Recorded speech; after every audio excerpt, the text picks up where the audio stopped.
Hello all. നമ്മൾ ഇന്ന് discuss ചെയ്യാൻ പോകുന്ന തേർഡ് മൊഡ്യൂളാണ്. നമ്മുടെ തേർഡ് മൊഡ്യൂളിനകത്ത് ഓപ്പറേറ്റിംഗ് സിസ്റ്റം എന്നുള്ള ഒരു കൺസെപ്റ്റ് ആണുള്ളത്. 10 മാർക്സ് ആണ് വെയിറ്റേജ് ഉള്ളത്. അതിനകത്ത് കുറച്ച് സിലബസുകളുണ്ട്, അത് ഞാൻ വായിക്കാം. ഫസ്റ്റ് എന്ന് പറഞ്ഞാൽ understanding the basic functions of operating system. നമ്മളൊക്കെ സോഫ്റ്റ്വെയർ പഠിച്ചിട്ടുണ്ടായിരുന്നു, നമുക്ക് എന്തായാലും അറിയായിരിക്കും. പിന്നെ explore different types of OS, Windows, Linux ഒക്കെ എക്സ്പ്ലോർ ചെയ്യുക. Install and configure A basic operating system on virtual machines. നിങ്ങൾക്ക് ഇതിൻ്റെ സിലബസ് ഡിസ്കഷൻ ഉണ്ടല്ലോ, അത് ഓൾറെഡി എടുത്തിട്ട് നിങ്ങൾ നോക്കണം, അത് ഓൾറെഡി പോസ്റ്റഡ് ആണ്. അപ്പം പിന്നെ ഇൻസ്റ്റാൾ ചെയ്യുന്ന കാര്യങ്ങളല്ലേ, ഓപ്പറേറ്റിംഗ് സിസ്റ്റം വിർച്വൽ മെഷീനിലോ ഓപ്പറേറ്റിംഗ് സിസ്റ്റം ഇൻസ്റ്റാൾ ചെയ്യുന്ന കാര്യം.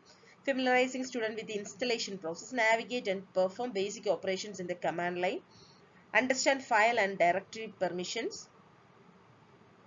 utilize file management tools and utilities, create, copy, move and delete files and directories. Learn to create, monitor and manage processes. Use command line tools to view and control processes. Implement and test simple multi-thread applications. Explore synchronization mechanism. Understand memory allocation techniques. Implement dynamic memory allocation and deallocation. Explore virtual memory concept and paging. Implement simple virtual memory management. Understand device drivers and their role. Install and configure device drivers for peripherals. Implement simple input-output operations. Understand interrupt-driven input-output. Explore system calls and their usage. Implement programs using system calls. Understand APIs, application, and how interact with the operating systems. Develop some simple application using APIs. Configure and test basic network settings. Implement network-related system calls. Explore security features of operating system. Configure basic security settings. ഇത്രയും കാര്യങ്ങളാണ് നമ്മൾ ഈ operating system എന്നുള്ള സെക്ഷനിൽ നമ്മൾ നോക്കുന്നത്. ഇത് module second ആണ്, മൊഡ്യൂൾ തേർഡ് ആണ്. ഓക്കെ, അപ്പം നമുക്ക് ആദ്യമായിട്ട് തന്നെ നമുക്ക് ഓപ്പറേറ്റിംഗ് സിസ്റ്റം എന്താണെന്നും അതിൻ്റെ ഫങ്ഷൻസ് എന്താണെന്നും നമുക്ക് പഠിക്കാം. അത് കഴിഞ്ഞിട്ട് നമുക്ക് explore different types of operating system നമുക്ക് നോക്കാം, അല്ലെ. വിൻഡോസ്, ലിനക്സും ഒക്കെ എങ്ങനെയാണെന്നും അത് ഇൻസ്റ്റാൾ ചെയ്യുന്ന കാര്യങ്ങളൊക്കെ പഠിക്കുന്ന കുറേ കാര്യങ്ങൾ ഇതിനകത്ത് സോഫ്റ്റ്വെയർ പാർട്ടിലുണ്ട് കേട്ടോ. നമ്മൾ ഓൾറെഡി പഠിച്ചിട്ടുള്ള കുറച്ച് കാര്യങ്ങളൊക്കെ നമുക്ക് ഉപകാരം ചെയ്യുന്ന ഒരു മൊഡ്യൂൾ തന്നെയാണ് മൊഡ്യൂൾ 3. ഓക്കെ, അപ്പം നമുക്കിത് നോക്കാം, എന്താ സംഭവം നോക്കാം. അപ്പോൾ ഓപ്പറേറ്റിംഗ് സിസ്റ്റം നിങ്ങൾക്ക് എല്ലാവർക്കും അറിയാം അല്ലേ, ഓപ്പറേറ്റിംഗ് സിസ്റ്റം എന്താണെന്ന്. എന്നാലും ഞാനൊന്ന് പറഞ്ഞുതരാം. And operating system is a set of program files. അപ്പം നമ്മൾ ഇത്രയും കാലം പഠിച്ചുകൊണ്ടിരുന്ന operating system is a system software എന്ന് പഠിച്ചുകൊണ്ടിരുന്നത്. അതായത് നമ്മൾ സോഫ്റ്റ്വെയർ പഠിക്കുന്നത് കൊണ്ടാണ് നമ്മൾ അതിനകത്ത് എംഫസൈസ് ചെയ്ത് പറഞ്ഞുകൊണ്ടിരുന്നത്. ഇതിപ്പോൾ നമുക്ക് ഹാർഡ്വെയറിന് കുറച്ചുകൂടി നല്ല ഇമ്പോർട്ടൻസ് ഉള്ള പേപ്പർ ആയതുകൊണ്ട് നമ്മൾ ഇത്തിരി ഹാർഡ്വെയറുമായിട്ട് ഇത്തിരി തട്ടി പറയണം. ഓക്കെ, അതുമായിട്ട് റിലേറ്റഡ് ആയിട്ട് പറയണം, അതുകൊണ്ടാണ് ഞാൻ പറയുന്നത്. An operating system is a set of program files. It is a set of program files which controls the resources of the computer system and allows the communication of hardware components of a computer system to the software components of a computer system. കുറച്ച് system files ആണല്ലേ, programme files ആണല്ലേ. അത് എന്താ ചെയ്യുന്നത്? അത് സിസ്റ്റത്തിന്റെ ഹാർഡ്വെയറും സിസ്റ്റത്തിന്റെ സോഫ്റ്റ്വെയറും തമ്മിൽ കമ്മ്യൂണിക്കേറ്റ് ചെയ്യാനായിട്ട് സഹായിക്കുന്ന കുറച്ച് സെറ്റ് ഓഫ് ഫയൽസ് ആണ്. Okay, operating system is like a resource manager. തീർച്ചയായിട്ടുമാണ് ഓപ്പറേറ്റിംഗ് സിസ്റ്റം എന്താണ്, ഒരു റിസോഴ്സ് മാനേജർ അല്ലേ. ഈ റിസോഴ്സ് ആയിട്ടുള്ള CPUവിനെയും പിന്നെ മെമ്മറിയെയും ഇൻപുട്ട് ഔട്ട്പുട്ടിനെയും എല്ലാം മാനേജ് ചെയ്യുന്ന operating system. It controls and manages all the computer resources including hardware and software. അപ്പോൾ സോഫ്റ്റ്വെയറും ഹാർഡ്വെയറുമായിട്ടുള്ള എല്ലാ റിസോഴ്സുകളെയും കൺട്രോൾ ചെയ്യുന്നത് ഓപ്പറേറ്റിംഗ് സിസ്റ്റമാണ്. Computer system mainly has 4 types of resources.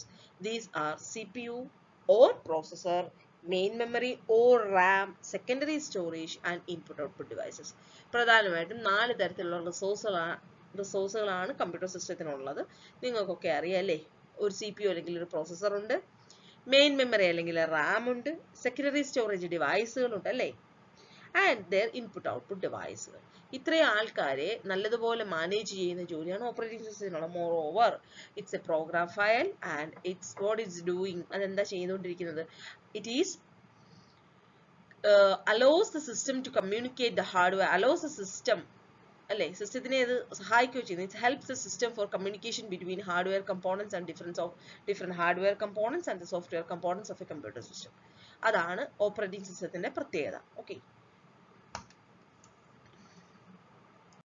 Operating സിസ്റ്റത്തിന്റെ പ്രത്യേകത ഇതാന്ന് പറഞ്ഞു. അപ്പൊ ഇനി ഓപ്പറേറ്റിംഗ് സിസ്റ്റം എങ്ങനെയാണ് കാര്യങ്ങൾ ചെയ്യുന്നത്, അല്ലെങ്കിൽ അല്ലേ ആദ്യം നമ്മൾ ഒരു സിസ്റ്റം ഓൺ ചെയ്യുമ്പോൾ ഒരു ഓപ്പറേറ്റിംഗ് സിസ്റ്റം ലോഡ് ആവുന്നത് നമ്മൾ കണ്ടുകൊണ്ട് അല്ലെ, വിൻഡോസിന്റെ ബട്ടൺ അല്ലെങ്കിൽ നമ്മൾ ലിനക്സ് അല്ലെങ്കിൽ എന്താന്ന് വെച്ച് കഴിഞ്ഞാൽ നമ്മൾ സിസ്റ്റം ഓൺ ആക്കുമ്പോൾ നമ്മൾ കാണുന്നുണ്ട് ഒരു ഓപ്പറേറ്റിംഗ് സിസ്റ്റം ലോഡ് ആവുന്നുണ്ട്. അപ്പൊ അതിനെ കുറിച്ച് നമ്മൾ ഇനി സംസാരിക്കാൻ പോകുന്നത് booting process of operating system.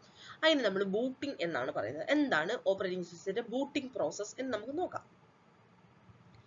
When you start a computer, it is observed that some initial text information is displayed on the screen. അല്ലേ, നമുക്കറിയാം നമ്മൾ നമ്മുടെ ഒരു സിസ്റ്റം തുറക്കുമ്പോൾ നമുക്ക് ചിലപ്പം ഒരു ബ്ലാക്ക് സ്ക്രീനിൽ എന്തെങ്കിലുമൊക്കെ ജസ്റ്റ് കണ്ടെന്നിരിക്കാം അല്ലേ, അങ്ങനെയുള്ള ചില ഇനിഷ്യൽ ടെക്സ്റ്റുകളൊക്കെ കണ്ടെന്നിരിക്കാം സ്ക്രീനിനകത്ത് വരുന്നത്. This is displaced by firmware. ഈ ഇനിഷ്യൽ ടെക്സ്റ്റുകളൊക്കെ നമ്മൾ കാണിച്ചു തരുന്നത് ആരാണ്? ഫേംവെയർ ആണ് ഇത്. അപ്പം അത് നമ്മൾ എപ്പോഴും ഓർത്തിരിക്കണം അല്ലേ കേട്ടോ. ഇനി ചില സോഫ്റ്റ്വെയർ അല്ലാത്ത കുറച്ച് കാര്യങ്ങൾ പറയുന്നതൊക്കെ നമ്മൾ എന്ത് ചെയ്യണം, നമ്മൾ കുറച്ചും ഗൗരവമായിട്ട് എടുത്ത് നമ്മൾ ഓർത്ത് വെച്ചിരിക്കണം. Firmware. Okay okay this is some initial textures information is displayed on the screen and this is displayed by firmware ആണ് ഇങ്ങനെയുള്ള കാര്യങ്ങളൊക്കെ ചെയ്യുന്നത്. The booting instructions are stored in ROM. അത് നമ്മൾ എപ്പോഴും പഠിക്കണം. അപ്പൊ നമ്മളൊരു ഓപ്പറേറ്റിംഗ് സിസ്റ്റത്തിനെ മെമ്മറിയിലോട്ട് ലോഡ് ചെയ്യുന്ന പർപ്പസ്, അങ്ങനെ ചെയ്യുന്ന ഒരു പ്രോസസ്സിനെയാണ് നമ്മൾ ബൂട്ടിംഗ് എന്ന് പറയുന്നത്. അപ്പൊ ബൂട്ടിംഗ് ഇൻസ്ട്രക്ഷൻ, ബൂട്ട് ചെയ്യാനുള്ള ഇൻസ്ട്രക്ഷൻ എവിടെയാണ് സൂക്ഷിച്ചിരിക്കുന്നത്? റീഡ് ഓൺലി മെമ്മറി ആയിട്ടുള്ള റോം. അത് മെയിൻ മെമ്മറി അല്ലല്ലോ, സെക്കൻഡറി മെമ്മറി ആണല്ലോ റോം. ആ റോമിലാണ് ബൂട്ടിങ്ങിന് വേണ്ടിയിട്ടുള്ള ഇൻസ്ട്രക്ഷൻസ് നമ്മൾ സൂക്ഷിച്ചു വെച്ചേക്കുന്നത്. Then the booting process starts. അങ്ങനെ പെട്ടെന്ന് തന്നെ ബൂട്ടിംഗ് പ്രോസസ്സുകൾ തുടങ്ങും. ഓക്കെ, ആഫ്റ്റർ ബൂട്ടിംഗ് കഴിഞ്ഞ് കഴിയുമ്പോൾ and operating system get loaded in the main memory. അപ്പം ബൂട്ടിംഗ് കഴിഞ്ഞ് കഴിയുമ്പോൾ ഓപ്പറേറ്റിംഗ് സിസ്റ്റം എവിടെയാണ് ലോഡ് ചെയ്യുന്നത്? മെയിൻ മെമ്മറിയിലാണ് ലോഡ് ചെയ്യുന്നത്. ഓഫ് ദ കമ്പ്യൂട്ടറിന്റെ മെയിൻ മെമ്മറിയിലാണ് ഇത് ലോഡ് ചെയ്യുന്നത്. അപ്പം നമുക്ക് നോക്കാം. Let us understand the complete booting process. Booting process എങ്ങനെയാണെന്ന് നോക്കാം. അപ്പം നമ്മൾ ഈ പാരഗ്രാഫിൽ മെയിൻ ആയിട്ട് പറഞ്ഞ രണ്ട് കാര്യം എന്ന് പറഞ്ഞു കഴിഞ്ഞാൽ, നമ്മളൊരു ഓപ്പറേറ്റിംഗ് സിസ്റ്റം ഒരു കമ്പ്യൂട്ടർ നമ്മൾ സ്റ്റാർട്ട് ചെയ്യുമ്പോൾ ആദ്യമായിട്ട് നമുക്ക് കുറച്ച് ഇനിഷ്യൽ ടെക്സ്റ്റുകൾ കാണാൻ പറ്റും, ഇൻഫർമേഷൻ ഡിസ്പ്ലേ. ആ ഇനിഷ്യൽ ടെക്സ്റ്റ് ഇൻഫർമേഷൻ അത് ഡിസ്പ്ലേ ചെയ്യുന്നത് ഫേംവെയർസ് ആണ്. ഓക്കെ, ഫേംവെയർ ആണ് ഇതിന് റെസ്പോൺസിബിൾ ആയിട്ടുള്ള. ഫേംവെയർ ഇനിഷ്യൽ ഇൻസ്ട്രക്ഷൻസ് ഒക്കെ തന്നു കഴിയുമ്പോൾ പിന്നെന്താ സംഭവിക്കുന്നത്? ബൂട്ടിംഗ് ഇൻസ്ട്രക്ഷൻ റോമിൽ ലോഡ് ആയിട്ടുള്ള അല്ലെങ്കിൽ റോമിൽ സ്റ്റോർഡ് ആയിട്ടുള്ള ബൂട്ടിംഗ് ഇൻസ്ട്രക്ഷൻസ് വർക്ക് ചെയ്യുന്നതിന്റെ ഫലമായിട്ട് ബൂട്ടിംഗ് എന്നുള്ള പ്രോസസ്സ് സ്റ്റാർട്ട് ചെയ്യും. ഓക്കെ, ആഫ്റ്റർ ബൂട്ടിംഗ്, ഈ ബൂട്ടിംഗ് ചെയ്ത് കഴിയുമ്പോൾ ബൂട്ടിംഗ് കംപ്ലീറ്റ് ആകുമ്പോൾ പിന്നെ അതിന്റെ ഔട്ട്പുട്ട് എന്താ? ഔട്ട്പുട്ട് എന്ന് പറഞ്ഞാൽ മെയിൻ മെമ്മറി ആയിട്ടുള്ള റാമിൽ ആര് ലോഡാകും? ഓപ്പറേറ്റിംഗ് സിസ്റ്റം ലോഡാകും. ഓക്കെ, അപ്പം ഇത് നമ്മൾ ഇനി ഈ ബൂട്ടിംഗ് പ്രോസസ്സ് എങ്ങനെയാണ്, ഒരു കംപ്ലീറ്റ് ആയിട്ടുള്ള ബൂട്ടിംഗ് പ്രോസസ്സ് എന്താണെന്ന് പറയാം. അപ്പം അതിന്റെ ഫസ്റ്റ് സ്റ്റെപ്പ് ഈ പറയുന്നത്, നമ്മൾ when you power on the computer, നമ്മളൊരു കമ്പ്യൂട്ടർ ഓൺ ചെയ്യുമ്പോൾ ദ CPU അല്ലെങ്കിൽ central processing unit activate the BIOS. ബയോസിന് CPU ആക്ടിവേറ്റ് ചെയ്യും. BIOS means basic input output സിസ്റ്റത്തിനെ ഫസ്റ്റ് നമ്മളൊരു സിസ്റ്റം ഓൺ ആക്കുമ്പോൾ ഒരു പവർ ഒരു കമ്പ്യൂട്ടറിന് കിട്ടുമ്പോൾ, അതിന്റെ CPUവിന് ഒരു പവർ കിട്ടുമ്പോൾ അത് ആദ്യം ബയോസിനെ ഓൺ ആക്കുകയാണ് ചെയ്യുന്നത്. പിന്നെ എന്താ സംഭവിക്കുന്നത് നമുക്ക് നോക്കാം. The first program activated is POST. അപ്പം ബയോസിനെ ഓൺ ആക്കി കഴിയുമ്പോൾ അല്ലേ, ബയോസിനെ ആക്ടിവേറ്റ് ആക്കി കഴിയുമ്പോൾ പിന്നെ ആക്റ്റീവ് ആവുന്ന ഫസ്റ്റ് പ്രോഗ്രാമിന്റെ പേരാണ് പോസ്റ്റ്. അതായത് power on self test. Post എന്നുള്ളതാണ് ഫസ്റ്റ് പ്രോഗ്രാം. അപ്പൊ ഇതൊക്കെ നമ്മൾ പഠിക്കേണ്ടുന്ന കാര്യങ്ങളാണ്. അപ്പോൾ കറക്റ്റ് ആയിട്ട് അവർ ചോദിക്കും, ക്വസ്റ്റ്യൻസ് വരാൻ സാധ്യതയുണ്ട്. ഫസ്റ്റ് പ്രോഗ്രാം ബയോസ് ഓൺ ആയി കഴിയുമ്പോൾ, ബയോസ് ആക്ടിവേറ്റ് ആയി കഴിയുമ്പോൾ ഫസ്റ്റ് പ്രോഗ്രാം ഓൺ ആവുന്നത് എന്താണ്? അല്ലെങ്കിൽ നമുക്കൊരു പവർ സപ്ലൈ ഒരു CPUവിന് കിട്ടിക്കഴിയുമ്പോൾ ആദ്യം CPU ചെയ്യുന്നത് എന്താണ്? അത് ബയോസിനെ ആക്ടിവേറ്റ് ചെയ്യും. അത് കഴിയുമ്പോൾ first program activated is POST. First program ഏതാണ്? POST, power on self test. Okay, അപ്പം പോസ്റ്റ് എന്താണെന്ന് ചോദിക്കാം. Power on self test using the CMOS means complementary metal oxide semiconductor.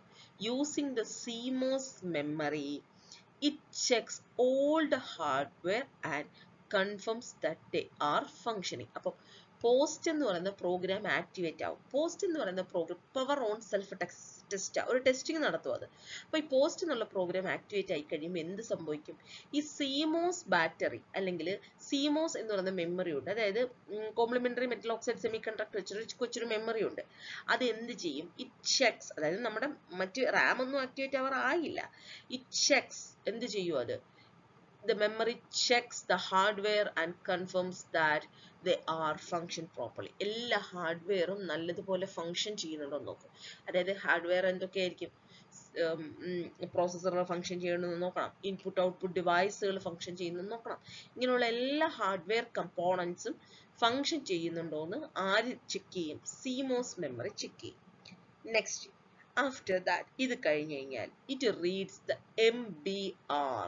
MBR means master boot record in boot drive in accordance with the firmware bootstrap loader which is provided by the computer manufacturer. അപ്പം ഈ ഒരു post operation activate ആയി ഉടനെ തന്നെ CMOS memory എല്ലാ ഹാർഡ്വെയർസും നല്ലതുപോലെ function ചെയ്യുന്നുണ്ടോ എന്ന് നോക്കും, അല്ലേ?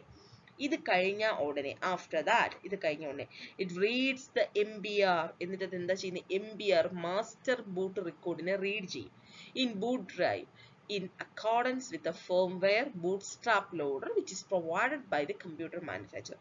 അപ്പം കമ്പ്യൂട്ടർ മാനുഫാക്ചർ നമുക്ക് തന്നിട്ടുള്ള ഒരു കാര്യമാണ് ബൂട്ട്സ്ട്രാപ്പ് ലോഡർ. അപ്പൊ എല്ലാ കമ്പ്യൂട്ടർ മാനുഫാക്ചേഴ്സും ഒരു ബൂട്ട്സ്ട്രാപ്പ് ലോഡർ നമുക്ക് തന്നിട്ടുണ്ട്. അപ്പൊ നമ്മുടെ പോസ്റ്റ് കഴിഞ്ഞ് കഴിഞ്ഞാൽ അപ്പോഴേ പോസ്റ്റും കഴിഞ്ഞ് CMOS മെമ്മറി ഹാർഡ്വെയർസ് എല്ലാം കറക്റ്റായിട്ട് ഫങ്ഷൻ ചെയ്യുന്നുണ്ടോ എന്ന് നോക്കി കഴിഞ്ഞ് കഴിഞ്ഞാൽ പിന്നെ ചെയ്യുന്നത് ഇത് റീഡ്സ് MBR മാസ്റ്റർ ബൂട്ട് റെക്കോർഡിനെ റീഡ് ചെയ്തിട്ട് ബൂട്ട് ഡ്രൈവിൽ ഇരിക്കുവാണ് ഈ MBR in accordance with firmware bootstrap loader which is provided by the computer manufacturer. അപ്പം ബൂട്ട്സ്ട്രാപ്പ് ലോഡർ അവിടെ വർക്ക് ചെയ്യുകയോ ചെയ്യുന്നത്. ഓക്കെ, അപ്പം then the computer loads in the operating system in boot drive to the RAM. അപ്പോൾ എന്തോ ചെയ്യും? ഈ തൊട്ട് മുന്നേ നമ്മൾ പറഞ്ഞല്ലോ, ഓപ്പറേറ്റിംഗ് സിസ്റ്റത്തിനെ റാമിലോട്ട് നമ്മൾ ലോഡ് ചെയ്യും. ഇതാണ് ബൂട്ടിംഗ് എന്നുള്ള ഒരു പ്രോസസ്. എന്തൊക്കെയാണ് ബൂട്ടിങ്ങിൽ നടക്കുന്നത് നിങ്ങൾക്ക് മനസ്സിലായി കാണുമല്ലോ. അപ്പോൾ ബൂട്ടിംഗ് പ്രോസസ്സിന്റെ ലാസ്റ്റ് സ്റ്റെപ്പ് എന്ന് പറഞ്ഞാൽ വൺസ് ദിസ് ഈസ് പെർഫോംഡ്, ഈ ബൂട്ടിംഗ് പ്രോസസ് പെർഫോം ചെയ്ത് കഴിഞ്ഞാൽ ഓപ്പറേറ്റിംഗ് സിസ്റ്റം എന്ത് ചെയ്യും? ആ സിസ്റ്റത്തിന്റെ കൺട്രോൾ എല്ലാം ഏറ്റെടുത്തിട്ട് നമുക്കൊരു യൂസർ ഇന്റർഫേസ് പ്രൊവൈഡ് ചെയ്യും, അല്ലേ? യൂസർ ഇന്റർഫേസ് മീൻസ് നമ്മൾ കാണുന്ന ഡെസ്ക്ടോപ്പ് ഉണ്ടല്ലോ, നമ്മൾ ആ സിസ്റ്റം എല്ലാം ഓപ്പറേറ്റിംഗ് സിസ്റ്റം എല്ലാം ലോഡ് ആയി കഴിയുമ്പോൾ യൂസറിന് സിസ്റ്റമായിട്ട് കമ്മ്യൂണിക്കേറ്റ് ചെയ്യാൻ പറ്റുന്ന ഒരു സ്ക്രീൻ, അതാണ് ആ ഡെസ്ക്ടോപ്പ്. നമ്മൾ കാണുന്ന ഡെസ്ക്ടോപ്പ് ഉണ്ടല്ലോ, അതായത് ആപ്ലിക്കേഷൻസ് ഡബിൾ ക്ലിക്ക് ചെയ്ത് ഓപ്പൺ ചെയ്യാൻ പറ്റുന്ന ഒക്കെ ആ ഒരു ഫെസിലിറ്റി തരുന്നത്, അതാണ് യൂസർ ഇന്റർഫേസ് തരുന്നത്. പിന്നെ ബാക്കിയുള്ള എല്ലാ കാര്യങ്ങളും ചെയ്യുന്നത് ആരാണ്? നമ്മളുടെ ഓപ്പറേറ്റിംഗ് സിസ്റ്റമാണ്. അപ്പോൾ നമ്മൾ പഠിച്ചു കഴിഞ്ഞു ഓപ്പറേറ്റിംഗ് സിസ്റ്റം എങ്ങനെയാണ് ഒരു മെമ്മറിയിൽ എങ്ങനെയാണ് ഒരു ഓപ്പറേറ്റിംഗ് സിസ്റ്റം ലോഡ് ആവുന്നത്, ആ ഒരു ഓപ്പറേറ്റിംഗ് സിസ്റ്റം ലോഡ് ചെയ്യുന്ന പ്രോസസ്സിന്റെ പേരെന്താണ്, ഇതൊക്കെയാണ് നമ്മൾ ഇവിടെ ഡിസ്കസ് ചെയ്തത്. ഓക്കെ, ഇനി നമ്മളപ്പോൾ ഓപ്പറേറ്റിംഗ് സിസ്റ്റം എങ്ങനെയാണെന്നും അതെങ്ങനെ മെമ്മറി ലോഡ് ചെയ്യുന്നതെന്നും എന്നുള്ള കാര്യങ്ങളൊക്കെ നമ്മൾ ഓൾറെഡി ഡിസ്കസ് ചെയ്തു. നമുക്കിനി ഓപ്പറേറ്റിംഗ് സിസ്റ്റത്തിന്റെ ഫങ്ഷൻസ് എന്തൊക്കെയാണെന്ന് നോക്കാം. നിങ്ങൾക്ക് എല്ലാവർക്കും അറിയാവുന്ന ഫങ്ഷൻസ് എന്നാ, അല്ലേ? നമ്മളെപ്പോഴും സോഫ്റ്റ്വെയർ സെക്ഷനിലാണെങ്കിലും പഠിക്കുമ്പോൾ നമ്മൾ എപ്പോഴും എംഫസൈസ് ചെയ്ത് പഠിക്കുന്ന കാര്യമാണ് functions of the operating system. അപ്പം നമുക്ക് നോക്കാം ഈ ഫങ്ഷൻസ് എന്തൊക്കെയാണ്. ഒരു ഫസ്റ്റ് ഫങ്ഷനായിട്ട് നമുക്കൊരു ഇൻപുട്ട് ഔട്ട്പുട്ട് മാനേജ്മെന്റ് പറയാം, അല്ലേ? ഇൻപുട്ട് നമ്മൾ ഓൾറെഡി പറഞ്ഞു കഴിഞ്ഞാണല്ലേ, കമ്പോണൻസ് മെമ്മറി ഉണ്ട്, അതായത് പ്രധാനമായിട്ടും എന്തൊക്കെ കമ്പോണൻസ് വെച്ചിട്ടാണ് ഇത് ഉണ്ടാക്കിയിരിക്കുന്നത് ഒരു സിസ്റ്റം എന്ന് പറയുന്നത്. ഒന്ന് CPU അല്ലെങ്കിൽ മെമ്മറി, അല്ല CPU അല്ലെങ്കിൽ പ്രോസസ്സർ, പിന്നെ മെമ്മറി, പിന്നെ ഇൻപുട്ട് ഔട്ട്പുട്ട് ഡിവൈസ് എന്നൊക്കെ നമ്മൾ നേരത്തെ സ്ലൈഡിൽ പറഞ്ഞു. അപ്പോൾ ഈ ഇൻപുട്ട് ഔട്ട്പുട്ട് ഡിവൈസുകളെ മാനേജ് ചെയ്യുന്ന ജോലി ഓപ്പറേറ്റിംഗ് സിസ്റ്റത്തിനുണ്ട്. ഓക്കെ, അത് എങ്ങനെയാണെന്ന് നമുക്ക് നോക്കാം. Input output is A basics process in any computing device. നമുക്കറിയാലോ, ഏതൊരു കമ്പ്യൂട്ടിംഗ് ഡിവൈസിൻ്റെയും അതായത് ഈവൻ ഒരു കാൽക്കുലേറ്റർ ആയാലും അല്ലെങ്കിൽ എന്തൊരു കമ്പ്യൂട്ടിംഗ് ഡിവൈസ് ആണെങ്കിലും അതിന് ഇൻപുട്ട് ഉണ്ടാകും, അല്ലേ? എന്നാലല്ലേ അത് പ്രോസസ്സ് ചെയ്തോളും നമുക്ക് ഔട്ട്പുട്ട് തരത്തുള്ളൂ ആണ്. അപ്പം OS മാനേജേഴ്സ് അല്ലെ operating system managers input output device, OS means operating system, നിങ്ങൾക്ക് അറിയാലോ, input output device and make the input output process effective. Okay, it allows interaction with input-output device using commands. അപ്പം നമ്മൾ command വഴിയാണ് input output ഡിവൈസുകളുമായിട്ട് interact ചെയ്യുന്നത്. അതെല്ലാം ആരുടെ ജോലിയാണ്? Operating സിസ്റ്റത്തിന്റെ ജോലിയാണ്. നമുക്കിപ്പോൾ ഒരു കീബോർഡ് യൂസ് ചെയ്യണം. അപ്പോൾ കീബോർഡ് യൂസ് ചെയ്യണമെങ്കിൽ അതിന് വേണ്ടിയിട്ടുള്ള എല്ലാ കാര്യങ്ങളും ചെയ്തിരുന്ന ഓപ്പറേറ്റിംഗ് സിസ്റ്റമാണ്. നമ്മൾ അറിയുന്നില്ല. എനിഹൗ ബാക്ക്ഗ്രൗണ്ടിൽ നടക്കുന്ന പ്രോസസ്സുകളാണ് ഇതെല്ലാം. അപ്പോൾ operating system accepts input from the input device. നമ്മളുടെ ഇൻപുട്ട് ഡിവൈസ് ആയിട്ടുള്ള ഇപ്പോൾ മൗസോ അല്ലെങ്കിൽ കീബോർഡോ അങ്ങനെയുള്ള എല്ലാ ഇൻപുട്ട് ഡിവൈസുകളിൽ നിന്നും ഓപ്പറേറ്റിംഗ് സിസ്റ്റം ഇൻപുട്ട് അക്സെപ്റ്റ് ചെയ്തിട്ട് store it in the main മെമ്മറിയിൽ ഇത് സ്റ്റോർ ചെയ്യും. Then ask the CPU to process it. CPUവിനോട് എന്ത് പറയും? ഇതൊക്കെ ചെയ്ത് പ്രോസസ് ചെയ്യാൻ നമ്മൾ എന്താണ് ഉദ്ദേശിക്കുന്നത്, നമ്മൾ എന്താണ് പറഞ്ഞിട്ടുള്ളത് എന്നുള്ള കാര്യം പ്രോസസ് ചെയ്യും. And finally provides the result to the output device. എന്നിട്ട് അവസാനം ഔട്ട്പുട്ട് ഡിവൈസിന് റിസൾട്ട് കൊടുക്കും. അതിനെയാണ് ഇൻപുട്ട് ഔട്ട്പുട്ട് മാനേജ്മെന്റ് എന്ന് പറയുന്നത്. അപ്പം ഫങ്ഷൻസ് ഓഫ് ഓപ്പറേറ്റിംഗ് സിസ്റ്റത്തിന്റെ ഫസ്റ്റ് ഫംഗ്ഷൻ ആണ് input output management. Next function ആണ് ഡേറ്റ മാനേജ്മെന്റ് അല്ലേ. അത് ഏറ്റവും ഇമ്പോർട്ടൻ്റ് ആയിട്ടുള്ള ഫംഗ്ഷൻ അല്ലേ, ഡേറ്റയൊക്കെ മാനേജ് ചെയ്യാന്നുള്ളത്. അതെന്താണെന്ന് നമുക്ക് നോക്കാം. In A computer the data or programs are stored in files അല്ലേ. ഫയലായിട്ടാണ് എല്ലാ ഡേറ്റയും അല്ലെങ്കിൽ പ്രോഗ്രാമുകളും സ്റ്റോർ ചെയ്യുന്നത്. നമ്മൾ ഓൾറെഡി ആദ്യം പഠിച്ചപ്പോൾ തന്നെ ഫസ്റ്റ് തന്നെ നമ്മൾ പറയുന്ന operating system is a program file എന്ന് പറഞ്ഞ് നമ്മൾ തുടങ്ങിയത്. ഓക്കെ, അപ്പോൾ ഡേറ്റ മാനേജ്മെന്റ് എന്ന് പറഞ്ഞു കഴിഞ്ഞാൽ the data or programs are stored in a file. The data is managed by performing various operations on the file such as creating, updating, reading, writing, storing and deleting. അപ്പോൾ നമുക്കറിയാം അല്ലേ, നമ്മുടെ data എങ്ങനെയാണ് store ചെയ്യുന്നതെന്ന് പറഞ്ഞത് ഫയലിലാണ് അത് store ചെയ്യുന്നത്. Data is stored in files. ഫയലിലാണ് ഡേറ്റയെ സ്റ്റോർഡ് ഇൻ ഫയൽസ്.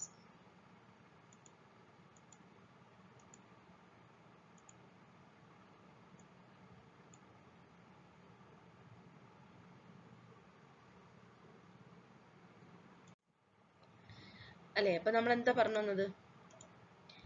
ഡേറ്റ എല്ലാം സ്റ്റോർ ചെയ്യുന്നത് എവിടെയാണെന്നാണ് നമ്മൾ പറഞ്ഞത്? ഫയൽസിനകത്താണ് ഡേറ്റ സ്റ്റോർ ചെയ്യുന്നത്. Data or programs are stored in files. The data is managed by perform. ഈ ഡേറ്റയെ നമ്മൾ ആ ഒരു ഫയൽസിനകത്ത് പെർഫോമിംഗ് ഓപ്പറേഷൻ, ഫയൽസിനകത്ത് പല ഓപ്പറേഷൻസ് നടത്തിയാണ്. അതായത് എന്തൊക്കെ ഓപ്പറേഷൻസ് ആയിരിക്കും ഫയലിൽ നടത്തുന്നത്? അതായത് നമുക്കിപ്പോൾ ഒരു പ്രോഗ്രാം ചെയ്ത് കഴിയുമ്പം ഇപ്പോൾ ഓൾറെഡി ആ ഫയലിൽ സ്റ്റോർ ചെയ്തിരിക്കുന്ന ഡേറ്റയ്ക്ക് ചിലപ്പം അപ്ഡേറ്റിംഗ് ഉണ്ടായെന്നിരിക്കാം. ഓക്കെ, ഇതെല്ലാം ഓപ്പറേറ്റിംഗ് സിസ്റ്റമാണ് ചെയ്യുന്നത്.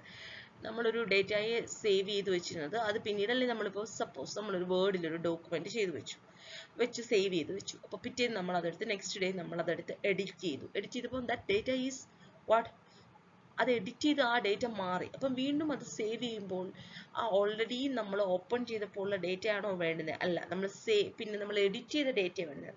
That's means that data is updated. അങ്ങനെ അപ്ഡേറ്റ് ചെയ്തു ആ ഡേറ്റ അല്ലേ. ആ അപ്ഡേറ്റ് ചെയ്തതൊക്കെ ചെയ്യുന്നത് ആരാ? അതൊക്കെ കറക്റ്റായിട്ട് പ്രോപ്പറായിട്ട് ചെയ്തു വെക്കുന്നത് ഓപ്പറേറ്റിംഗ് സിസ്റ്റത്തിന്റെ ജോലിയാണ്. അപ്പോൾ data is managed by performing various operations on file such as. അപ്പോൾ ഈ ഫയലിനകത്ത് പല operations, creating, updating, reading, writing, storing, deletion, അങ്ങനെയുള്ള പല ഓപ്പറേഷൻസ് ഫയലിനകത്ത് ചെയ്തുകൊണ്ടാണ് ഓപ്പറേറ്റിംഗ് സിസ്റ്റം ഡേറ്റ മാനേജ്മെന്റ് എന്നുള്ള പ്രോസസ്സ് നല്ലതായിട്ട് ചെയ്യുന്നത്. അപ്പം these task are performed by using the commands of the operating system. Operating സിസ്റ്റത്തിന്റെ ഡിഫറെന്റ് കമാൻഡ്സ് ഉണ്ട്. ഈ കമാൻഡ്സ് വെച്ചിട്ടാണ് നമ്മൾ ഈ കാര്യങ്ങളൊക്കെ ചെയ്യുന്നത്. Thus the operating system functions four data management. അതുകൊണ്ടാണ് നമ്മൾ ഓപ്പറേറ്റിംഗ് സിസ്റ്റം ഡേറ്റ മാനേജ്മെന്റ് ചെയ്യുന്നത് പറഞ്ഞത്. ഓൾറെഡി നമ്മൾ ഇൻപുട്ട് ഔട്ട്പുട്ട് മാനേജ്മെന്റ് പഠിച്ചു, ഡേറ്റ മാനേജ്മെന്റ് ഇപ്പം നോക്കി. ഓക്കെ, നമ്മളിപ്പോൾ ഡേറ്റ മാനേജ്മെന്റ് ഡിസ്കസ് ചെയ്തതുപോലെ ഇറ്റ്സ് എ ഇമ്പോർട്ടൻറ്റ് ടോപ്പിക്കാണ് മെമ്മറി മാനേജ്മെന്റ് അല്ലേ. ഒരു പ്രോപ്പർ ഓപ്പറേറ്റിംഗ് സിസ്റ്റം അല്ലെങ്കിൽ ഒരു ഗുഡ് ഓപ്പറേറ്റിംഗ് സിസ്റ്റം, വളരെ നല്ലൊരു ഓപ്പറേറ്റിംഗ് സിസ്റ്റം എന്തായിരിക്കണം? മെമ്മറി മാനേജ് ചെയ്യണം അല്ലേ. എപ്പോഴും നമ്മൾ മെമ്മറി മാനേജ്മെന്റ് എന്ന് പറയുമ്പോൾ നമ്മൾ എപ്പോഴും പ്രൈമറി മെമ്മറി കുറിച്ചായിട്ട് ഓർക്കേണ്ടത്. അതായത് റാം, അതായത് നമുക്കറിയാലോ നമ്മൾ കണ്ട മദർ ബോർഡൊക്കെ, നമുക്കിനി മദർ ബോർഡൊക്കെ ഡീറ്റെയിൽ ആയിട്ട് നോക്കാനുണ്ട്. മദർ ബോർഡിൽ ഇങ്ങനെ ഒരു സ്ലോട്ട് കണക്ക് ഒരു റാം കാണുന്നുണ്ട്. നമ്മൾ എപ്പോഴെങ്കിലും നിങ്ങൾ ശ്രദ്ധിച്ചിട്ടുണ്ടോ? ഒരു ഗ്രീൻ കളർ അതാണ് റാം, അതാണ് പ്രൈമറി മെമ്മറി. അത് വളരെ കുറച്ച് സൈസല്ലേ കാണത്തുള്ളൂ, 1 GB 2 GB അങ്ങനെ വളരെ കുറച്ച് സൈസേ കാണത്തുള്ളൂ. അപ്പോൾ മെമ്മറി മാനേജ്മെന്റ് എന്ന് പറയുമ്പം നമ്മൾ എപ്പോഴും ഓർത്തിരിക്കേണ്ട കാര്യം ടോക്കിംഗ് അബൌട്ട് പ്രൈമറി മെമ്മറി. അപ്പം നമ്മൾ പ്രൈമറി മെമ്മറിയെ കുറിച്ചാണ് ഡിസ്കസ് ചെയ്യുന്നത്. സെക്കൻഡറി മെമ്മറിയെ കുറിച്ച് ഡിസ്കസ് ചെയ്യുമ്പോൾ നമ്മൾ സ്റ്റോറേജ് മാനേജ്മെന്റ് എന്നാണ് പറയുന്നത്. ഓക്കെ, ആ വേർഡ് എപ്പോഴും ഓർത്തിരിക്കണം. നമ്മുടെ സെക്കൻഡറി മെമ്മറി ആയിട്ടുള്ള ഹാർഡ് ഡിസ്കിനെ കുറിച്ചോ മാഗ്നറ്റിക് ടേപ്പിനെ കുറിച്ചോ അങ്ങനെയുള്ള എന്തിനെ കുറിച്ച് പറയുവാണെങ്കിലും that is storage management. And memory management means managing the primary memory or read only memory അല്ലെങ്കിൽ RAM. Sorry, read only memory അല്ല RAM. Okay, every computer has a primary memory RAM. This memory should be managed properly for efficient functioning of the computer. അല്ലേ, computer നല്ല efficient ആയിട്ട് function ചെയ്യണമെങ്കിൽ നമ്മൾ എന്ത് വേണം? ഈ മെമ്മറി നമ്മൾ നല്ലതായിട്ട് മാനേജ് ചെയ്യണം അല്ലേ. കാരണം എന്താ, വളരെ കുറച്ചല്ലേ ഉള്ളൂ. പ്രൈമറി മെമ്മറി എന്ന് പറഞ്ഞു കഴിഞ്ഞാൽ വളരെ, അത് നമ്മൾ സെമി കണ്ടക്ടർ ഡിവൈസുകൾ കൊണ്ട് ഉണ്ടാക്കിയേക്കാണ് പ്രൈമറി മെമ്മറി അല്ലേ. സെമി കണ്ടക്ടേഴ്സ് വെച്ചിട്ടാണ് നമ്മൾ പ്രൈമറി മെമ്മറി ഉണ്ടാക്കുന്നത്. Semi conductor is very highly expensive, വളരെ വില കൂടിയ സാധനം. അപ്പോൾ അതുകൊണ്ട് നമുക്ക് 1 GB 2 GB 4 GB ഒക്കെ കാണത്തുള്ളൂ നമ്മുടെ പ്രൈമറി മെമ്മറി. ഓക്കെ, അപ്പോൾ ആ 4 GB വളരെ എഫിഷ്യൻ്റ് ആയിട്ട് നമ്മൾ യൂസ് ചെയ്തെങ്കിൽ മാത്രമേ. അതുകൂടാതെ വേറെ കാര്യമുണ്ട്, സെമി കണ്ടക്ടർ കൊണ്ടാണ്ട് ഉണ്ടാക്കിയതിനാൽ the speed is very high അല്ലേ കമ്പയർഡ് ടു സെക്കൻഡറി മെമ്മറി. അപ്പം സ്റ്റോറേജ് മെമ്മറി ആയിട്ടുള്ള മറ്റു മെമ്മറി വെച്ച് നോക്കുമ്പോൾ സ്പീഡ് വളരെ ഹൈ ആണ് അല്ലേ. സി പി യുവിൻ്റെ സ്പീഡിനനുസരിച്ച് മെമ്മറി വർക്ക് ചെയ്യണം വേണ്ടേ, എങ്കിൽ മാത്രമല്ലേ സി പി യുവിന് പെട്ടെന്ന് ഡേറ്റകളൊക്കെ മെമ്മറിയിൽ നിന്ന് ആക്സസ് ചെയ്യാനും തിരിച്ചു കൊടുക്കാനും ഒക്കെ പറ്റുന്നത്. അപ്പോൾ നമ്മുടെ സിസ്റ്റത്തിൻ്റെ സ്പീഡിനനുസരിച്ച് നമ്മുടെ മെമ്മറി വർക്ക് ചെയ്യണം. അതുകൊണ്ടാണ് ഹൈ സ്പീഡ് മെമ്മറിയാണത് compared to secondary storage memory. Okay, അപ്പം this memory should be managed properly. അപ്പം അങ്ങനെയുള്ളൊരു മെമ്മറി അല്ലെങ്കിൽ ഹൈ സ്പീഡ് മെമ്മറി അല്ലെങ്കിൽ എക്സ്പെൻസീവ് ആയിട്ടുള്ള മെമ്മറി അല്ലെങ്കിൽ എന്താ വളരെ കുറച്ച് സ്റ്റോറേജ് ഉള്ളൊരു മെമ്മറി അല്ലേ, അങ്ങനത്തെ മെമ്മറി വളരെ എഫിഷ്യൻ്റ് ആയിട്ട് വേണം നമ്മൾ യൂസ് ചെയ്യാൻ. അല്ലാതെ എഫിഷ്യൻസി അല്ലാതെ യൂസ് ചെയ്ത് കഴിഞ്ഞാൽ ഒരിക്കലും നമ്മുടെ സിസ്റ്റം എന്തായിരിക്കത്തില്ല, നല്ലൊരു സ്പീഡിൽ വർക്ക് ചെയ്യത്തില്ല, പ്രോപ്പറായിട്ട് വർക്ക് ചെയ്യത്തില്ല. അപ്പോൾ the memory should be managed properly for efficient functioning of the computer. Operating system loads the data and programs into RAM before sending it to CPU for processing. തീർച്ചയായിട്ടുമാണ്, നമുക്കറിയാമല്ലോ secondary storage ഡിവൈസിൽ ഇരിക്കുന്ന അല്ലെങ്കിൽ എന്തെങ്കിലും programme നമ്മൾ primary മെമ്മറിയിൽ നമ്മൾ primary മെമ്മറിയിൽ നമ്മളത് സ്റ്റോർ ചെയ്യും. പ്രൈമറി മെമ്മറിയിൽ സ്റ്റോർ ചെയ്തിട്ടാണ് പ്രൈമറി മെമ്മറിയിൽ നിന്നാണ് നമ്മളത് ആർക്ക് എക്സിക്യൂട്ട് ചെയ്യാൻ കൊടുക്കുന്നത്? സി പി യുവിന് എക്സിക്യൂട്ട് ചെയ്യാൻ കൊടുക്കുന്നത്. ഓക്കെ, സെൻട്രൽ പ്രോസസ്സിംഗ് ആയിട്ടുള്ള സി പി യുവിന് എക്സിക്യൂട്ട് ചെയ്യുന്നത്. സി പി യുവിനകത്ത് കുഞ്ഞു രജിസ്റ്റേഴ്സ് ഉണ്ട്. ഓക്കെ, ALU അല്ലെങ്കിൽ ടെമ്പററി രജിസ്റ്റേഴ്സ്, അങ്ങനെയുള്ള കുഞ്ഞു മെമ്മറി, അതായത് 16 ബിറ്റ് അങ്ങനെയുള്ള കുഞ്ഞു രജിസ്റ്റേഴ്സ് ഉണ്ട്. ഓക്കെ, അത് വേറെ. ഇത് നമ്മുടെ റാം 1 GB അല്ലെങ്കിൽ 2 GB അല്ലെങ്കിൽ 4 GB റാം. അപ്പം operating system loads the data and programs into റാമിലേക്ക് ലോഡ് ചെയ്യുന്നുണ്ട് before sending it to the CPU for processing. CPU process ചെയ്യുന്നതിന് മുമ്പേ അത് ആദ്യം റാമിലേക്ക് ലോഡ് ചെയ്തിട്ടാണ് CPU കൊടുക്കുന്നത്. അല്ലാതെ സെക്കൻഡറി സ്റ്റോറേജിൽ ഡയറക്റ്റ് CPU കൊടുക്കാൻ പറ്റത്തില്ല. കാരണം എന്താ, സെക്കൻഡറി സ്റ്റോറേജ് സ്പീഡ് വളരെ കുറവാണ് അല്ലേ, ലെസ് സ്പീഡിൽ അത് വർക്ക് ചെയ്യുന്നത്. അപ്പോൾ ആ ഒരു CPU ചോദിക്കുന്ന സ്പീഡിൽ ഇതിന് ഈ ഓരോ ഡേറ്റകളെ ആക്സസ് ചെയ്യാൻ പറ്റത്തില്ല. അപ്പോൾ CPUവിൻ്റെ ടൈം വേസ്റ്റിംഗ് ഉണ്ടാവും. ഒരിക്കലും CPU പ്രോപ്പർ ഫംഗ്ഷനിങ് നടക്കത്തില്ല, നമുക്ക് കുറേ ലാഗായിട്ട് തോന്നും. Okay, the result is obtained after processing are also stored in Ram. അപ്പോൾ ആഫ്റ്റർ പ്രോസസ്സിംഗ് ഈ ജോലിയെല്ലാം ചെയ്ത് കഴിയുമ്പോൾ അല്ലേ, പ്രോസസ്സിങ്ങിന് വേണ്ടി കഴിയുമ്പോൾ ഈ ജോലിയെല്ലാം ചെയ്ത് കഴിഞ്ഞിട്ടുള്ള റിസൾട്ട് എവിടെ സ്റ്റോർ ചെയ്യും? The result obtained after processing is also stored in RAM. ഈ result after processing the result is also stored in RAM. റാമിലേക്ക് ആ റിസൾട്ട് സ്റ്റോർ ചെയ്യും before sending it to output device. Output ഡിവൈസിലോട്ട് send ചെയ്യുന്നതിന് മുമ്പ് അത് റാമിൽ അവർ സ്റ്റോർ ചെയ്യും. After sending the output to output devices, OS releases the memory and make it available for use to other programs. അതാണ് important അല്ലേ. ഇത് ഔട്ട്പുട്ട് ഡിവൈസ് ആയിട്ടുള്ള ഇപ്പോൾ ഒരു മോണിറ്റർ ഇവിടെ ഇരിക്കുക, ആ ഔട്ട്പുട്ട് ഡിവൈസ് ആയിട്ടുള്ള മോണിറ്ററിലോട്ട് അല്ലെങ്കിൽ പ്രിൻ്ററിലോട്ട് ഇത് സെൻഡ് ചെയ്ത് കഴിയുമ്പോൾ തന്നെ ഇവിടെ ഒരു മെമ്മറി ആ ഒരു കണ്ടന്റ് ഇരുന്ന മെമ്മറി ഫ്രീ ആവുകയോ ചെയ്തേ. അപ്പോൾ തന്നെ operating system operating system release the memory, release ചെയ്തിട്ട് and make it available for use to other programs. മറ്റു പ്രോഗ്രാംസിന് അവൈലബിൾ ആക്കും മെമ്മറി അല്ലേ. അത്ര കോസ്റ്റ്ലി ആയിട്ടുള്ള മെമ്മറി അത്. Okay, thus operating system utilizes the RAM efficiently to manage memory for various processes. അതുകൊണ്ടാണ് നമ്മൾ പറയുന്നത് ഓപ്പറേറ്റിംഗ് സിസ്റ്റം വളരെ എഫിഷ്യൻ്റ് ആയിട്ടാണ് മെമ്മറിയെ മാനേജ് ചെയ്യുന്നത്. ആവശ്യമില്ലാത്ത എന്ത് സാധനം ഉണ്ടെങ്കിലും ആവശ്യമില്ലാത്ത എന്തുണ്ടെങ്കിലും ഓപ്പറേറ്റിംഗ് സിസ്റ്റം എന്ത് ചെയ്യും? അപ്പോൾ തന്നെ അത് എങ്ങോട്ടാണോ ഒന്നുകിൽ സെക്കൻഡറി സ്റ്റോറേജിലോട്ട് തിരിച്ച് റാമിൽ നിന്ന് സെക്കൻഡറി സ്റ്റോറേജിലോട്ട് തിരിച്ച് സ്റ്റോർ ചെയ്ത് വെക്കും. അതർവൈസ് അത് ഔട്ട്പുട്ട് ഡിവൈസിലോട്ട് കൊടുക്കും. ഔട്ട്പുട്ട് ഡിവൈസ് കൊടുക്കുന്നതാണെങ്കിൽ ഔട്ട്പുട്ട് ഡിവൈസിൽ കൊടുക്കും. അതല്ല എന്നുണ്ടെങ്കിൽ തിരിച്ച് സെക്കൻഡറി സ്റ്റോറേജിൽ സേവ് ചെയ്യും. Okay, the activity of memory management are. എങ്ങനെയാണ് മെമ്മറി മാനേജ്മെന്റിന്റെ ആക്ടിവിറ്റി എന്തൊക്കെയാണെന്ന് നോക്കാം. അലോക്കേറ്റ് മെമ്മറി ഒന്നെന്ന് പറഞ്ഞു കഴിഞ്ഞാൽ നമ്മൾ തൊട്ട് മുന്നേ പറഞ്ഞല്ലോ, ഫയൽസിന്റെ, അതായത് ഫയലിനെ ക്രിയേറ്റ് ചെയ്യണം, അപ്ഡേറ്റ് ചെയ്യണം, ഡിലീറ്റ് ചെയ്യണം, ഇതൊക്കെ നമ്മൾ പറഞ്ഞതുപോലെ തന്നെ മെമ്മറി മാനേജ്മെന്റിനകത്ത് എന്തൊക്കെയാണ് ചെയ്യുന്നത്? Allocate memory. ഒന്നാമത്തെ കാര്യം, മെമ്മറിയെ നമ്മൾ അലോക്കേറ്റ് ചെയ്യുന്നു. അലോക്കേറ്റ് മെമ്മറി അലോക്കേറ്റ് ചെയ്തു. ഈ അലോക്കേറ്റ് ചെയ്ത മെമ്മറി ആ ഒരു ഡേറ്റയുടെ ആവശ്യം കഴിയുമ്പോൾ ആ മെമ്മറിയെ ഫ്രീ ചെയ്തു, വീണ്ടും റീ അലോക്കേറ്റ് ചെയ്തു. And keep track of memory usage. അങ്ങനെയാണ് അലോക്കേറ്റിംഗ് മെമ്മറി, ആ മെമ്മറി ഫ്രീ ആക്കുന്നു, പിന്നെ റീ അലോക്കേറ്റ് ചെയ്യുന്നു. അങ്ങനെ അലോക്കേറ്റ് ചെയ്യുകയും ഡി അലോക്കേറ്റ് ചെയ്യുകയും ചെയ്തുകൊണ്ടാണ് ഈ നമ്മൾ മെമ്മറി യൂസേജിനെ വളരെ നല്ല രീതിയിൽ ഓപ്പറേറ്റിംഗ് സിസ്റ്റം മെമ്മറി മാനേജ്മെന്റ് എന്നുള്ളൊരു കൺസെപ്റ്റ് നോക്കുന്നത്. ഓക്കെ, ഇനി നമ്മൾ നോക്കാൻ പോകുന്ന പ്രോസസ് മാനേജ്മെന്റ് ആണ്. അത് വളരെ ഇമ്പോർട്ടൻ്റ് ആയിട്ടുള്ള, നേരത്തെ തൊട്ട് മുന്നേ പറഞ്ഞതുപോലെ തന്നെ ഇമ്പോർട്ടൻ്റ് ആയിട്ടുള്ള ഒരു അല്ലേ ഓപ്പറേറ്റിംഗ് സിസ്റ്റത്തിന്റെ ജോലിയാണെന്ന് നമുക്കറിയാം. അപ്പം എല്ലാ ജോബുകളും ഓപ്പറേറ്റിംഗ് സിസ്റ്റം പ്രോസസ് ആക്കി മാറ്റും. എല്ലാ ജോബും ഓപ്പറേറ്റിംഗ് സിസ്റ്റം, ഒരു കമ്പ്യൂട്ടർ സിസ്റ്റത്തിനകത്ത് എല്ലാ ജോബും എങ്ങനെയാണ് scheduled in the form of പ്രോസസ്സുകളാക്കി ഷെഡ്യൂൾ ചെയ്യും. അത് എങ്ങനെയാണെന്നൊക്കെ നമുക്ക് ഇതിലൂടെ കഴിയുമ്പോൾ നോക്കാം. അപ്പോൾ ഈ ഓരോ പ്രോസസ്സിനെയും ഓപ്പറേറ്റിംഗ് സിസ്റ്റം മാനേജ് ചെയ്യും. Okay, allocation of CPU. ഇപ്പോൾ ഒരു ജോലി ഇപ്പോൾ കിട്ടി, ഒരു ജോലി ഉണ്ടെങ്കിൽ ആ ജോലിയെ പല പല പ്രോസസ്സുകളായിട്ട് അല്ലെങ്കിൽ ഡിവൈഡ് ചെയ്യും. ഓക്കെ, പല പല പ്രോസസ്സായിട്ട് ഡിവൈഡ് ചെയ്തിട്ട് ഈ പ്രോസസ്സുകൾക്കെല്ലാം ആരെ അലോക്കേറ്റ് ചെയ്യും? CPUവിനെ അലോക്കേറ്റ് ചെയ്യും. അങ്ങനെ ആ CPU എന്തോ ചെയ്യും? CPU ഫ്രീ ആവുന്നതിനനുസരിച്ച് ഈ പ്രോസസ്സൊക്കെ CPU കിട്ടും. CPU അതിനെ എക്സിക്യൂട്ട് ചെയ്തിട്ട് ഔട്ട്പുട്ട് നമ്മൾ തൊട്ട് മുന്നേ പറഞ്ഞത് ഒന്നുകിൽ ഒരു ഔട്ട്പുട്ട് ഡിവൈസിന് കൊടുക്കും, അല്ലെങ്കിൽ സെക്കൻഡറി സ്റ്റോറേജിലോ എവിടെയെങ്കിലും സ്റ്റോർ ചെയ്ത് വെക്കും.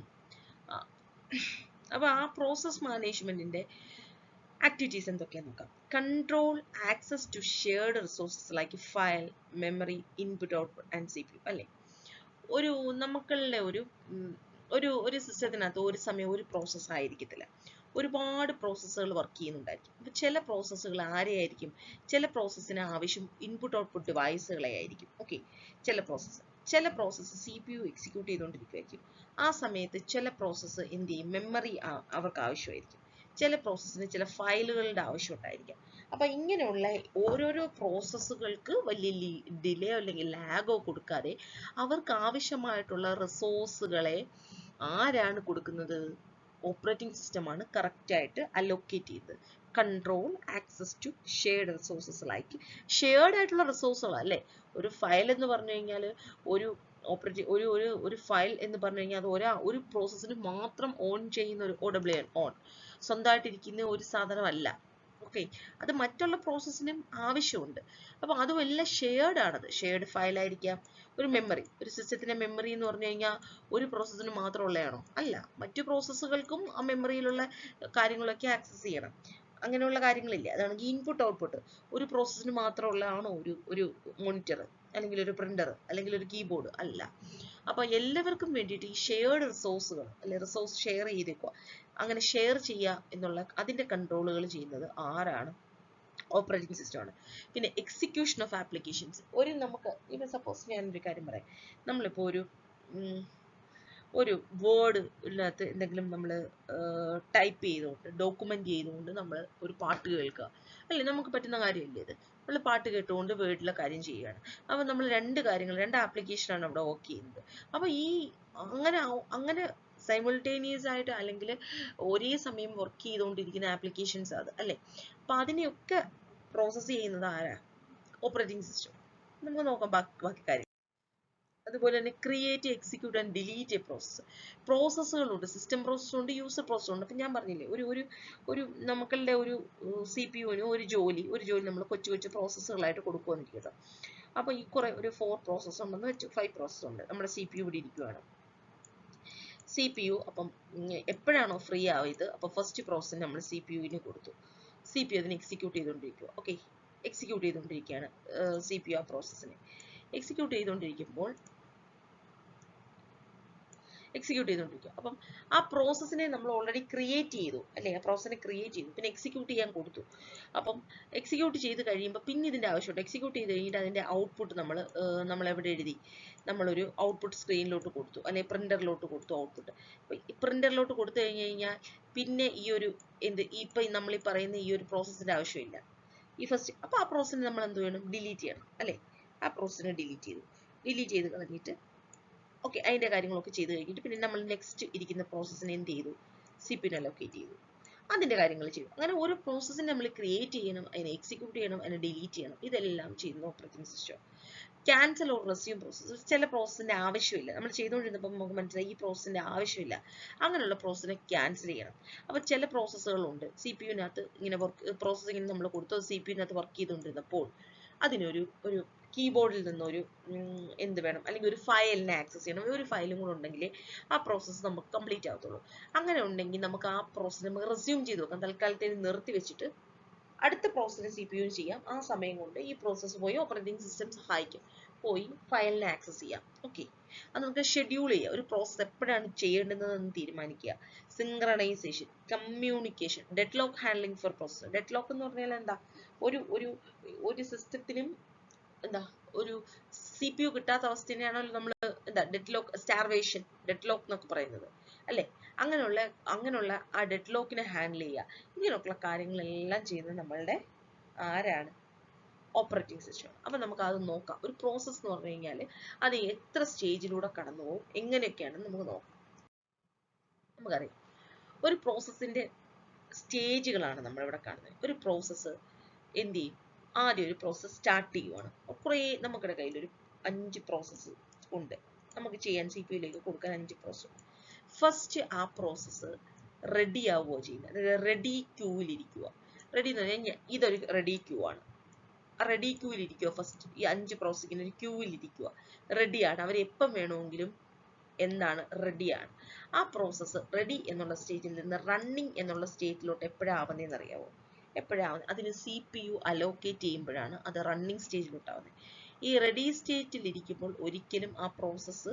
CPU കിട്ടുന്നില്ല ആ പ്രോസസ്സ് റെഡി ആയിട്ടിരിക്കുക CPU-ന് വേണ്ടിയിട്ട് വെയിറ്റ് ചെയ്ത് എല്ലാ കാര്യങ്ങളും റെഡി ആയിട്ടിരിക്കുക അപ്പോൾ എന്തോ ചെയ്യും ആ പ്രോസസ്സിനെ റണ്ണിങ് സ്റ്റേറ്റിലോട്ട് ആര് കൊടുക്കും ഓപ്പറേറ്റിംഗ് സിസ്റ്റം കൊടുക്കും ആദ്യത്തെ പ്രോസസ്സിനെ എടുത്ത് CPU കൊടുക്കും CPU-നെ അലോക്കേറ്റ് ചെയ്യും നമ്മളിപ്പോൾ പറഞ്ഞ എത്ര 3 പ്രോസസ്സ് ഉണ്ടെന്ന് സപ്പോസ് P1 P2 P3 3 പ്രോസസ്സുകളാണ് അപ്പം ഫസ്റ്റ് പ്രോസസ് ആയിട്ടുള്ള P1-ന് CPU-നെ അലോക്കേറ്റ് ചെയ്യും P2 ഇവിടെ വെയിറ്റ് ചെയ്യുവാണ് അവരെ ഏത് ക്യൂവിലിരിക്കുവാണ് അവർ റെഡി ക്യൂവിലിരിക്കുവാണ് റെഡി ആയിട്ടിരിക്കും എപ്പം വേണമെങ്കിലും റെഡി ആയിട്ട് CPU കിട്ടിയാൽ മതി അവർക്ക് എക്സിക്യൂട്ട് ചെയ്യാൻ അപ്പോൾ P1-നെ നമ്മൾ CPU എടുത്തപ്പം P1 is changes it state from ready to running എന്നുള്ള സ്റ്റേറ്റിലോട്ടായി P1 അപ്പോൾ P1 പിന്നെ എവിടെ ഇല്ല നമ്മുടെ റെഡി ക്യൂവിൽ P1 ഇല്ല മനസ്സിലായോ പിന്നെ P2 P3 നമ്മുടെ റെഡി ക്യൂവിലുള്ളൂ ഓക്കെ അപ്പോൾ അങ്ങനെ ഇരുന്നപ്പോൾ P1 എന്നുള്ള പ്രോസസ്സ് റൺ ചെയ്ത് അതിൻ്റെ കാര്യങ്ങളെല്ലാം കഴിഞ്ഞ് കഴിഞ്ഞാൽ ആ പ്രോസസ്സ് എന്ത് ചെയ്യാം ടെർമിനേറ്റ് ആവും അവസാനിക്കാം ഓക്കെ അത് അവസാനിച്ച് കഴിയുമ്പോൾ റെഡി ക്യൂവിലിരിക്കുന്ന അടുത്ത സ്റ്റേറ്റ് ആയിട്ടുള്ള P2-നെ റണ്ണിങ് സ്റ്റേറ്റിലോട്ട് ലോഡ് ചെയ്യും അതായത് P2-ന് CPU കൊടുക്കും CPU മറ്റേ P1 പ്രോസസ്സ് തീർന്നു കഴിഞ്ഞപ്പോൾ അതാണ് ഫസ്റ്റ് കണ്ടീഷൻ തീർന്നു കഴിഞ്ഞപ്പോൾ CPU-നെ ഡിഅലോക്കേറ്റ് ചെയ്ത് അല്ലേ CPU-ന്റെ ആവശ്യമില്ല നമ്മൾ തൊട്ട് മുന്നേ പറഞ്ഞതായി കാര്യങ്ങളൊക്കെ അല്ലേ അപ്പം അതിന് ഡിഅലോക്കേറ്റ് ചെയ്ത് P2-ന് കൊടുത്തു അപ്പോൾ P2 ഇപ്പോൾ ഏത് സ്റ്റേറ്റിലിരിക്കുകയാണ് റണ്ണിങ് സ്റ്റേറ്റിലിരിക്കുകയാണ് അപ്പം ഈ ടെർമിനേറ്റ് എന്നുള്ള ഓപ്ഷൻ നമ്മൾ ഓൾറെഡി പറഞ്ഞു കഴിഞ്ഞു എപ്പോഴാണ് ടെർമിനേറ്റ് ആവുന്നത് ഒരു പ്രോസസ്സ് കംപ്ലീറ്റ് ആയി കഴിയുമ്പോൾ അത് ടെർമിനേറ്റ് ആവും അപ്പം ഈ ഒരു പോർഷൻ ഇനി നമുക്ക് ബാക്കിയുള്ള കണ്ടീഷൻസ് നമുക്ക് ചെയ്യാം അങ്ങനെ ഒരു സെക്കൻഡ് P2 എന്ന് പറയുന്ന ഒരു പ്രോസസ്സ് ഇങ്ങനെ റെഡി സ്റ്റേറ്റിൽ വന്നു അപ്പം റെഡിയിൽ നിന്ന് റണ്ണിങ്ങിലേക്ക് CPU കിട്ടിയത് റണ്ണിങ്ങിലേക്ക് പോയി റണ്ണിങ്ങിൽ പോയിക്കൊണ്ടിരുന്നപ്പോൾ അതിന് പെട്ടെന്ന് ഒരു ഇൻപുട്ട് അല്ലെങ്കിൽ ഒരു ഫയലിനെ ആക്സസ് ചെയ്യേണ്ടി വന്നു അല്ലെങ്കിൽ ഒരു ഇൻപുട്ട് ഡിവൈസിനെ ആക്സസ് ചെയ്യേണ്ടി വന്നു അപ്പോൾ ഈ പ്രോസസ്സ് എന്താ ചെയ്യുന്നത് ഇൻപുട്ട് ഡിവൈസിന് അങ്ങനെ എന്തെങ്കിലും ഒരു ഇൻപുട്ട് വേണ്ടി വന്നു ഇൻപുട്ട് വേണ്ടിയാണെങ്കിൽ ആ പ്രോസസ്സ് വെയിറ്റ് എന്നുള്ള ഒരു ക്യൂവിലേക്ക് പോകും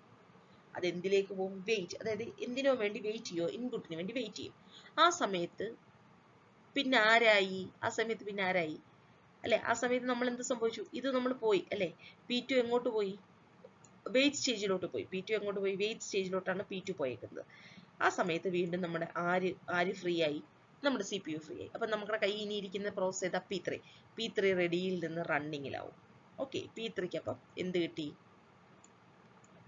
CPU കിട്ടി P1 ഓൾറെഡി ഫിനിഷായി എല്ലാ ജോലിയും പോയി കഴിഞ്ഞു ഓക്കെ അപ്പം കിട്ടി അപ്പം അങ്ങനെ ഇരുന്നു അപ്പം P3 ഇങ്ങനെ എക്സിക്യൂട്ട് ചെയ്തുകൊണ്ടിരിക്കും CPU ഇങ്ങനെ P3 എക്സിക്യൂട്ട് ചെയ്തുകൊണ്ടിരുന്നപ്പോൾ P2 വെയിറ്റിംഗ് സ്റ്റേറ്റിലായിരുന്നു അപ്പോൾ P2-ന് വെയിറ്റ് ചെയ്തുകൊണ്ടിരുന്നപ്പോൾ തന്നെ എന്ത് കിട്ടി ഫയലിനെ ആക്സസ് ചെയ്യാൻ പറ്റി അപ്പം P2-ന് ആ ഒരു ജോലി കഴിഞ്ഞു അപ്പോൾ വീണ്ടും ഇനി P2-ന് എന്ത് വേണം വീണ്ടും P2-ന് CPU കിട്ടണം എന്നാലല്ലേ ബാലൻസ് ചെയ്യാനുള്ള കാര്യം കഴിയും അപ്പോൾ വീണ്ടും CPU എവിടെ എത്തും റെഡി ക്യൂവിലെത്തും. അപ്പൊ തേർഡ് പ്രോസസ് ആയിട്ടുള്ള P3യെ നമ്മളിപ്പോ എവിടെ ലോഡ് ചെയ്തേക്കുക? സിസ്റ്റത്തിൽ ലോഡ് ചെയ്തു അല്ലെ, CPU-നകത്ത് നോക്കി. അപ്പം വീണ്ടും P2 എന്നുള്ള പ്രോസസ് നമ്മൾ എവിടെ എത്തും? വീണ്ടും റെഡി ക്യൂവിലെത്തും. റെഡി ക്യൂവിൽ പിന്നെ ആരാ കിടക്കുന്നത്? P2 കിടക്കുന്നു. അപ്പൊ P3 വന്നു, അത് P3 ടെർമിനേറ്റ് ആയി. സപ്പോസ് ടെർമിനേറ്റ് ആയി P3 തീർന്നു. P3 ചെയ്ത് കഴിഞ്ഞെങ്കിൽ വീണ്ടും ഈ പിന്നെന്താ ഈ P3 മാറിയിട്ട് ഇവിടെ ആരെയാണ് കിട്ടുന്നത്? പ്രോസസ് P2-നെ ആർക്ക് കൊടുക്കും? CPU-ന് കൊടുക്കും. P2-ന് CPU-ന് കൊടുത്തിട്ട് P2 എപ്പോഴാണോ വീണ്ടും ആവശ്യമുണ്ടെങ്കിൽ വീണ്ടും വെയിറ്റിലെത്തും. P2 മാത്രമല്ല, P3 ആണെങ്കിലും P1 ആണെങ്കിലും വീണ്ടും റെഡി സ്റ്റേജിലെത്തും. പിന്നെ ഇത് റണ്ണിങ്ങിലാവും, ടെർമിനേറ്റ്. അപ്പൊ നേരത്തെ ഒരു ക്വസ്റ്റ്യൻ ഉണ്ടായിരുന്നു, അതായത് അതായത് റെഡി സ്റ്റേറ്റിൽ നിന്ന് ഒരു പ്രോസസ്സ് ഏതൊക്കെ സ്റ്റേറ്റിലേക്ക് പോകാം? ഓക്കെ, റെഡി സ്റ്റേറ്റിൽ നിന്ന് ഒരു പ്രോസസ്സ് റണ്ണിങ് സ്റ്റേറ്റിലേക്ക് പോകാം അല്ലേ? അങ്ങനെയല്ലായിരുന്നു ക്വസ്റ്റ്യൻ. റണ്ണിങ് സ്റ്റേറ്റിൽ നിന്ന് ഒരു പ്രോസസ്സ് ഏതൊക്കെ സ്റ്റേറ്റിലേക്ക് പോകാന്നുള്ളതാണ്.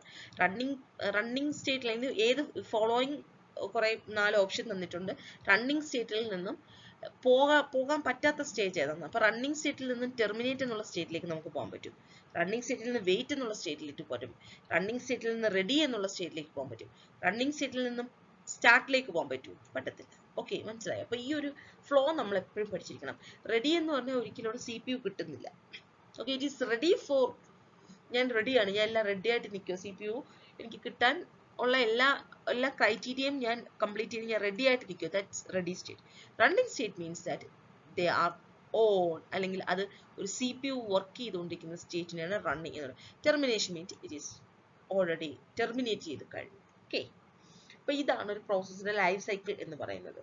കുറച്ചുകൂടെ ഡീറ്റെയിൽ ആയിട്ടുണ്ട്. കുറച്ചുകൂടെ ഇൻപുട്ട് ഔട്ട്പുട്ടിന് വേണ്ടി വെയിറ്റ് ചെയ്യുന്നു, അങ്ങനെ സംഭവിക്കുമ്പോൾ വെയിറ്റിലേക്ക് പോകുന്നു, പിന്നെ അത് ഇങ്ങോട്ട് പോകുന്നു, അങ്ങനെയൊക്കെയുള്ള കുറച്ച് കാര്യങ്ങൾ കൂടെ ഉണ്ട്. ഓക്കെ, ജസ്റ്റ് നമുക്കിപ്പോൾ ഒരു ഈ ഒരു കാര്യങ്ങളൊക്കെ നമുക്ക് നോക്കി മനസ്സിലാക്കി വെക്കാം. ഓക്കെ, ഇതാണ് ഒരു പ്രോസസ്സിന്റെ സ്റ്റേജ് എന്ന് പറയുന്നത്. ഓപ്പറേറ്റിംഗ് സിസ്റ്റത്തിന്റെ അടുത്ത ജോലിയാണ് ഡിവൈസ് മാനേജ്മെന്റ് അല്ലെ. ഡിവൈസ് എന്ന് പറഞ്ഞു കഴിഞ്ഞാൽ എന്തൊക്കെ ഡിവൈസുകൾ നമുക്കറിയാം? പെരിഫറൽ ഡിവൈസുകൾ, അതായത് നമ്മുടെ ഒരു സിസ്റ്റത്തുമായിട്ട് കണക്ട് ചെയ്തുകൊണ്ടിരിക്കുന്ന മറ്റെല്ലാ ഡിവൈസുകളെയും നമുക്ക് പെരിഫറൽ ഡിവൈസുകൾ എന്ന് വിളിക്കാം അല്ലെ, വിളിക്കാം. ഓക്കെ, അവരെയൊക്കെ മാനേജ് ചെയ്യുന്ന ആരാണ്? ഓപ്പറേറ്റിംഗ് സിസ്റ്റമാണ് അവരെ മാനേജ് ചെയ്യുന്നത്. അപ്പൊ അതെങ്ങനെയാണെന്ന് നമുക്ക് നോക്കാം. Operating system manages the peripheral devices attached to computer system. The process may require certain devices. അല്ലേ, ഏതൊരു പ്രോസസ്സിനും കുറച്ച് ഡിവൈസുകൾ വേണം. Operating system finds the status of the device and allocate the appropriate device. നമ്മൾ തൊട്ട് മുന്നേ പറഞ്ഞതാ. അതായത് റണ്ണിങ് സ്റ്റേറ്റിലായിട്ട് ഇരിക്കുന്ന ഒരാൾക്ക് പെട്ടെന്ന് ഒരു ഇൻപുട്ട് ഔട്ട്പുട്ടിന്റെ ആവശ്യം വന്നു, അല്ലെങ്കിൽ വേറെ ഏതെങ്കിലും ഒരു ഡിവൈസിന്റെ ആവശ്യം വന്നപ്പോൾ അത് വെയിറ്റ് സ്റ്റേജിലോട്ട് പോയി. അപ്പോൾ അതിനെയാണ് പറയുന്നത് പ്രോസസ്സിന് വേണ്ടിയിട്ട് find the status of the device and allocate the appropriate device. അപ്പോൾ നമ്മൾ തൊട്ട് മുന്നേ പറഞ്ഞില്ലേ, വെയിറ്റ് എന്ന് പറഞ്ഞൊരു സ്റ്റേറ്റിലോട്ട് പോയി, അതിനൊരു ഇൻപുട്ട് ഔട്ട്പുട്ട് ഡിവൈസ് വേണം. ആ സമയത്ത് ഈ ഒരു പ്രോസസ്സിന് വേണ്ടുന്ന ഇൻപുട്ട് ഔട്ട്പുട്ട് വേറൊരു പ്രോസസ്സ് വർക്ക് ചെയ്തുകൊണ്ടിരിക്കുവാണെങ്കിൽ അത് വർക്കിംഗ് തീരുന്നിടം വരെ ഓപ്പറേറ്റിംഗ് സിസ്റ്റം വെയിറ്റ് ചെയ്തിട്ട് ഈ മറ്റൊരു പ്രോസസ്സ് വർക്ക് ചെയ്ത് തീരുമ്പോൾ ഈ ഇൻപുട്ട് ഔട്ട്പുട്ട് ഡിവൈസിനെ ഇപ്പോൾ ഉള്ള പ്രോസസ്സിന് കൊടുക്കും. ഓക്കെ, അതാണ് സ്റ്റാറ്റസ് നോക്കും. ആദ്യം എന്ത് നോക്കും? ഇത് വർക്കിംഗ് ആണോ, അത് ഫ്രീ ആണോ എന്നുള്ള സ്റ്റാറ്റസ് നോക്കിയിട്ടാണ് ഡിവൈസിനെ അപ്രോപ്രിയേറ്റ് ആയിട്ട് അലോക്കേറ്റ് ചെയ്തത്. Device controllers are used to control the peripheral devices and device drivers are used to control software components. അപ്പോൾ ഇവിടെ പഠിക്കുന്ന പ്രധാനപ്പെട്ട രണ്ട് കാര്യം ഡിവൈസ് കൺട്രോളേഴ്സും പിന്നെന്താണ് ഡിവൈസ് ഡ്രൈവേഴ്സും ആണ്. അപ്പോൾ ഡിവൈസ് കൺട്രോളേഴ്സ് ആണ് പെരിഫറൽ ഡിവൈസുകളെ കൺട്രോൾ ചെയ്യുന്നതും ഡിവൈസ് ഡ്രൈവേഴ്സ് ആണ് കൺട്രോൾ സോഫ്റ്റ്വെയർ കമ്പോണൻസിനെ കൺട്രോൾ ചെയ്യുന്നത്. നമുക്കൊരു എക്സാമ്പിൾ പറയുകയാണെങ്കിൽ നമ്മളൊരു പ്രിന്റർ വാങ്ങിയിരിക്കട്ടെ. ഓക്കെ, നമ്മളൊരു HP പ്രിന്റർ വാങ്ങി. അപ്പോൾ ഈ പ്രിന്റർ വാങ്ങിയെങ്കിൽ നമ്മളൊരു HP പ്രിന്റർ വാങ്ങിയിട്ട് നമ്മൾ ആ പ്രിന്റർ നമ്മുടെ അതിൻ്റെ ഒരു കേബിൾ എടുത്ത് നമ്മുടെ ഒരു ലാപ്പിൽ കണക്ട് ചെയ്ത് കഴിഞ്ഞാൽ ഈ പ്രിന്റർ വർക്ക് ചെയ്യത്തില്ല. അപ്പോൾ എന്ത് ചെയ്യണം? നമ്മൾ ആ പ്രിന്റർ അവിടെ ഉണ്ടെന്ന് ആർക്കറിയത്തില്ല, ഓപ്പറേറ്റിംഗ് സിസ്റ്റത്തിന് അറിയത്തില്ല. ജസ്റ്റ് നമ്മൾ കണക്ട് ചെയ്ത് കഴിഞ്ഞാൽ അത് ഡിറ്റക്ട് ചെയ്തൊന്നുമില്ല. അപ്പൊ നമ്മൾ എന്താ ചെയ്യേണ്ടത്? ആ ഒരു പ്രിന്ററിന് ഒരു ഡിവൈസ് ഉണ്ട് അല്ലെ, ഒരു സോഫ്റ്റ്വെയർ എന്തുണ്ട്, ഒരു ഡ്രൈവർ സി ഡി ആണ്, അല്ലെങ്കിൽ ഡിവൈസ് ഡ്രൈവർ എന്നതിന് പറഞ്ഞാൽ അങ്ങനെ ഒരു സി ഡി ഉണ്ട് HP ഒക്കെ. എന്തിനും ഉണ്ട് ഡ്രൈവർ സി ഡി. ആ ഡ്രൈവർ സി ഡിയും കൂടെ നമ്മൾ ഇൻസ്റ്റാൾ ചെയ്യണം. അപ്പോൾ HP എന്നുള്ള ആ ഒരു ഡ്രൈവർ ആ പ്രിന്ററിൻ്റെ കൊണ്ട് നമുക്ക് കിട്ടുന്ന സി ഡി ആണത്. അതും കൂടെ നമ്മൾ നമ്മുടെ സിസ്റ്റത്തിനകത്ത് ഓപ്പറേറ്റിംഗ് സിസ്റ്റത്തിന് ഇൻസ്റ്റാൾ ചെയ്യുമ്പോൾ ആ സോഫ്റ്റ്വെയർ വഴിയാണ് പ്രിന്റ് പോകുന്നതും പ്രിന്റ് വരുന്നതും, അല്ലേ? പ്രിന്റ് പോകാൻ ചെയ്യുന്ന, അല്ലെങ്കിൽ ആ സോഫ്റ്റ്വെയർ വഴിയാണ് ഓപ്പറേറ്റിംഗ് സിസ്റ്റം ആ സോഫ്റ്റ്വെയർ ത്രൂ ആണ് ഈ ഒരു പ്രിന്ററിനെ മാനേജ് ചെയ്യുന്നത്. അതിനാണ് നമ്മൾ പറയുന്നത് device controllers are used to control the peripheral device. Peripheral ഡിവൈസിലെ കൺട്രോൾ ചെയ്യാൻ വേണ്ടി ഡിവൈസ് കൺട്രോളേഴ്സ് യൂസ് ചെയ്യുന്നത്. Device drivers are used to control software components. ആ പെരിഫറൽ ഡിവൈസിന്റെ സോഫ്റ്റ്വെയർ കമ്പോണൻസ്. എപ്പോഴും ഒരു HP ഒരു പ്രിന്റർ എന്ന് പറഞ്ഞു കഴിഞ്ഞാൽ അതിനൊരു ആപ്ലിക്കേഷൻ ഉണ്ടല്ലോ, സാധനത്തിന് ആപ്ലിക്കേഷൻ വേണമല്ലോ. ആ ആപ്ലിക്കേഷൻ വർക്ക് ചെയ്യണമെങ്കിൽ ഡിവൈസ് ഡ്രൈവേഴ്സ് വേണം. Okay, the device management task handled by OSR. അപ്പം നേരത്തെ പറഞ്ഞതുപോലെ തന്നെ എന്തൊക്കെ ജോലിയാണ് ആര് ചെയ്യുന്നത്?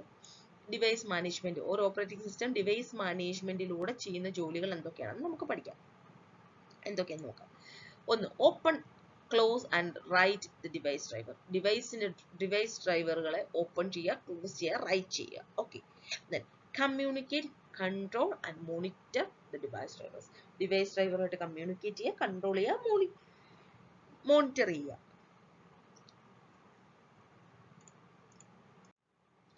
നമ്മൾ പറഞ്ഞ കാര്യമായത്. ഓക്കെ, ഇനി നമ്മുടെ ഡിവൈസ് മാനേജ്മെന്റ് അവിടെ പറഞ്ഞു കഴിഞ്ഞു. ഇനി നമ്മൾ നോക്കാൻ പോകുന്നത് ഫയൽ മാനേജ്മെന്റ് ആണ്. ഓപ്പറേറ്റിംഗ് സിസ്റ്റത്തിന്റെ മറ്റൊരു ജോലിയാണ് file management. Every computer system consist of large number of files, അല്ലേ? എല്ലാ കമ്പ്യൂട്ടർ സിസ്റ്റത്തിനും വലിയ ഫയൽസ്, ഒത്തിരി ഫയൽസ് കാണും, അല്ലേ? ഓൾറെഡി നമ്മൾ പറഞ്ഞു കഴിഞ്ഞല്ലോ, operating system itself is a program file. നമ്മൾ ഓൾറെഡി ഇൻട്രൊഡക്ഷനിൽ ഡിസ്കസ് ചെയ്തു. ഞാനിപ്പോൾ രണ്ടാമത്തെ പ്രാവശ്യം ഞാനിത് എടുത്ത് പറയുന്നത്. കാരണം എന്ന് വെച്ച് കഴിഞ്ഞാൽ ഓപ്ഷനകത്ത് operating system is a program file എന്ന് കണ്ടു കഴിഞ്ഞ് കഴിഞ്ഞാൽ option which all are the options are true about operating system എന്ന് ചോദിച്ച് ഈ ഒരു operating system is a program file എന്ന് കണ്ടു കഴിഞ്ഞാൽ ചിലപ്പോൾ നമ്മൾ എപ്പോഴും പഠിച്ചുകൊണ്ടിരിക്കുന്ന കാര്യം എന്താ? Operating system is a system software which helps the user to communicate with the hardware, user to communicate with the computer. ഇതാണ് നമ്മൾ എപ്പോഴും പഠിച്ചിരുന്നത്. ഓപ്പറേറ്റിംഗ് സിസ്റ്റം സിസ്റ്റം സോഫ്റ്റ്വെയർ എത്രയോ നാളായിട്ട് സിസ്റ്റം സോഫ്റ്റ്വെയർ പഠിക്കുന്ന കാലം മുതലേ, അല്ലെ ഓപ്പറേറ്റിംഗ് സിസ്റ്റം പഠിക്കുന്ന കാലം മുതലേ നമ്മുടെ മനസ്സിൽ, അല്ലെ, ഒരു സോഫ്റ്റ്വെയർ എന്നുള്ള നിലയിൽ പറഞ്ഞു വെച്ചേക്കോ, അല്ലെ പറഞ്ഞു വെച്ചേക്കോ. അപ്പൊ ചിലപ്പോൾ നമ്മൾ ചിന്തിക്കുന്നത് പ്രോഗ്രാം ഫയൽ ആണോ, ഇതൊരു പ്രോഗ്രാം ആണോ എന്ന് ചിലപ്പോൾ നമ്മൾ ചിന്തിക്കണമെന്നില്ല. അതുകൊണ്ടാണ് ഞാൻ വീണ്ടും പറയുന്നത് ഇറ്റ്സ് എ പ്രോഗ്രാം ഫയൽ. അപ്പം ഇനി അത് മറക്കത്തില്ല എന്ന് വിചാരിക്കുന്നു. അപ്പോൾ every computer system consist of large number of files. A user has to access these files whenever required, അല്ലെ? ഒരു യൂസറിനെ സംബന്ധിച്ചിടത്തോളം ആ യൂസറിന് എപ്പോഴൊക്കെ ആവശ്യമുണ്ടോ അപ്പോഴൊക്കെ ഈ ഫയൽസിനെ ആ യൂസറിനെ ആക്സസ് ചെയ്യാൻ പറ്റണം. Operating system performs file management. Operating system എന്ത് സഹായിക്കുന്നുണ്ട്? ഫയൽ മാനേജ്മെന്റ് സഹായിക്കുന്നുണ്ട്. File management include. അപ്പൊ ഇനി നമ്മൾ നേരത്തെ പറഞ്ഞ ഡിവൈസ് മാനേജ്മെന്റിനകത്ത് എന്തൊക്കെ വരുന്നുണ്ട് അങ്ങനെ പറയുന്നത് പോലെ തന്നെ ഫയൽ മാനേജ്മെന്റിനകത്ത് എന്തൊക്കെ വരുന്നത് നമുക്ക് നോക്കാം. ഫയൽ മാനേജ്മെന്റ് ഇൻക്ലൂഡ്സ് എന്താ? Storage and backups of the files. ഫയലുകൾ സ്റ്റോർ ചെയ്യുക അല്ലെങ്കിൽ അതിനെ ബാക്കപ്പ് ചെയ്യുക, അല്ലെ? പിന്നെ ആക്സസിങ് ഫയൽ, കൂടാതെ ഫയലുകളെ ആക്സസ് ചെയ്യുക. Handling files and their properties. ഫയലുകളെ ഹാൻഡിൽ ചെയ്യുക, അതിന്റെ പ്രോപ്പർട്ടീസ് കറക്റ്റ് ആയിട്ട് സേവ് ചെയ്ത് വെക്കുക. Performing file operations. File operations perform ചെയ്യും എന്ന് പറഞ്ഞു കഴിഞ്ഞാൽ ഫയൽ ഓപ്പറേഷൻസ് എന്ന് പറഞ്ഞാൽ reading a file, writing to a file, okay, deleting a file, creating a file. ഇതൊക്കെ ഫയൽ ഓപ്പറേഷൻസ് ആണ്. ഇങ്ങനെയുള്ള കാര്യങ്ങളൊക്കെ പെർഫോം ചെയ്യുക. അതൊക്കെ ചെയ്യുന്ന ആരാണ്? Operating system. ഇപ്പം നമ്മൾ നേരത്തെ പറഞ്ഞ അതേ പ്രോസസ്സിന്റെ ആ ഒരു സ്റ്റേജിനകത്ത് നമ്മൾ റണ്ണിങ് സ്റ്റേജിൽ ഇരിക്കുകയാണെന്ന് ഇരിക്കട്ടെ. റണ്ണിങ് സ്റ്റേജ് മീൻസ് നമുക്ക് CPU കിട്ടിക്കഴിഞ്ഞു. അപ്പൊ നമ്മൾ CPU വർക്ക് ചെയ്തുകൊണ്ടിരുന്നപ്പോൾ നമുക്കൊരു ഫയൽ വേണം. നമുക്കൊരു ഫയലിനെ ആക്സസ് ചെയ്യണമെങ്കിൽ who is helping us? Operating system നമ്മളെ ഹെൽപ്പ് ചെയ്യുന്നല്ലേ. ഓപ്പറേറ്റിംഗ് സിസ്റ്റത്തിൽ പറയാൻ പറ്റുമോ എനിക്ക് ആ ഫയലിനെ നിങ്ങൾ എടുക്കരുത്? പക്ഷെ ചില ഫയൽസിന് ഇങ്ങനെ റീഡ് പെർമിഷൻ ഓൺലി, അല്ലെങ്കിൽ read and right permission only, ഇങ്ങനെയൊക്കെ ഉള്ളത്. എഡിറ്റ് പെർമിഷൻ ഇല്ല. അപ്പം അതിന് ഞാനൊരു എക്സാമ്പിൾ നിങ്ങളൊക്കെ ശ്രദ്ധിച്ചിട്ടുണ്ടായിരിക്കും. എക്സാമ്പിൾ പറഞ്ഞുതരാം.